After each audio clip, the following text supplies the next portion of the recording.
Let's talk about Delhi, the heart of India, a city teeming with life. But every winter, something happens.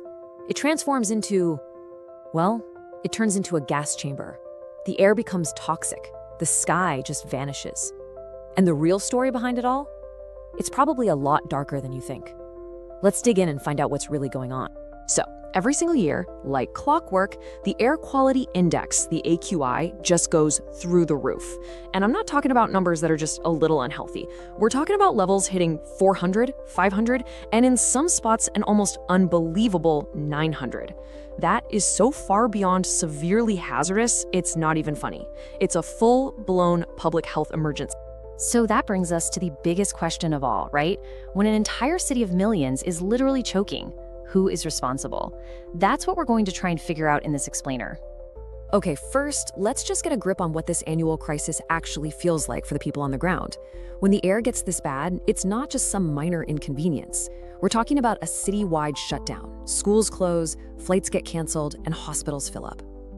And yet, right in the middle of all this chaos, you often hear these official statements, saying things are under control, that the AQI is getting better. But there's this huge gap between those words and what millions of people are actually living through. It really forces you to ask, are we getting the whole story here?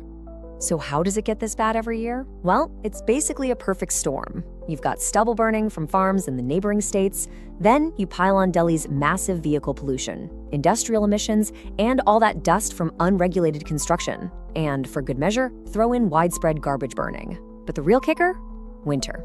The cold, still air acts like a giant lid, trapping all those pollutants right over the city. It literally becomes a pollution prison. And this is where we get to the real heart of the controversy.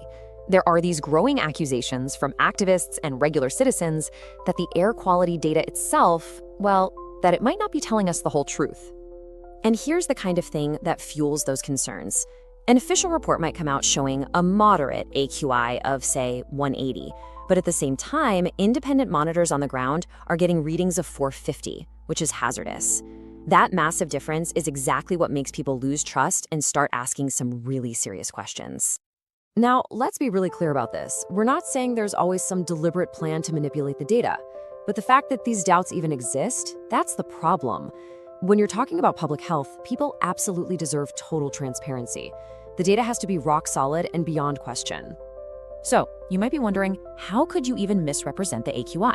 Well, there are a few ways. You could, for example, just move the monitoring stations to cleaner parts of the city.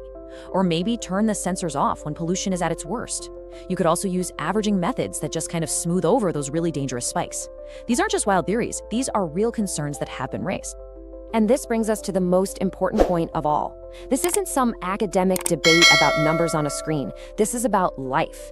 Every single digit in that AQI score has real, actual consequences for the health of millions of people. The human cost here is just staggering. When pollution spikes, asthma cases go through the roof.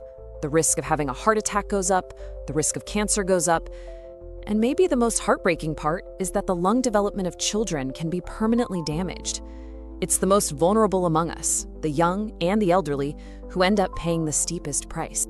So why don't we react with more urgency? It's because pollution is a slow poison. It doesn't have the sudden, dramatic shock of an earthquake or a flood. It works quietly, in the background, causing irreversible damage over many years. There's no big explosion, no blood on the streets, so we tend to just ignore it. This all leads to the next big question. With a problem on this scale, who's really to blame? The farmer? The government? The factory owner?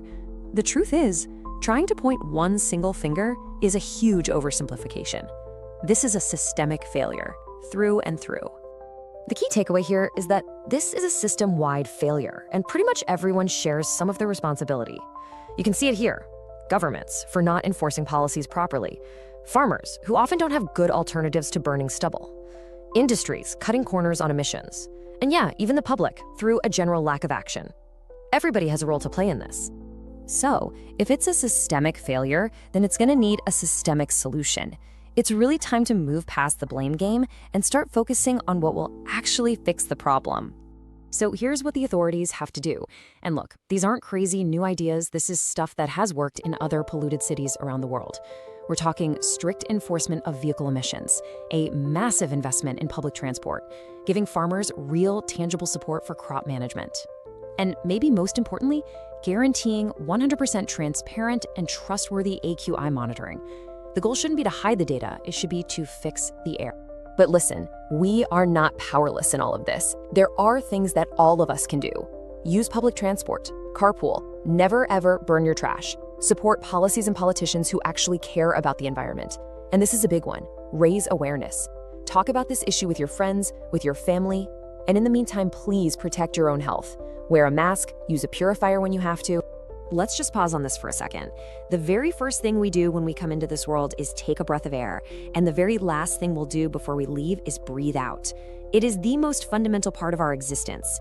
So if we can't even get something as basic as clean air right, then what kind of progress are we even talking about? And that's really the ultimate takeaway. This entire thing goes way beyond politics or economic debates. At its very core, this is about survival, plain and simple. So the final thought I want to leave you with is this. We have to demand two things, and we have to demand them with equal passion. We have to demand clean air for our lungs, and we have to demand the absolute truth from our data, because the future of millions of people really does depend on both.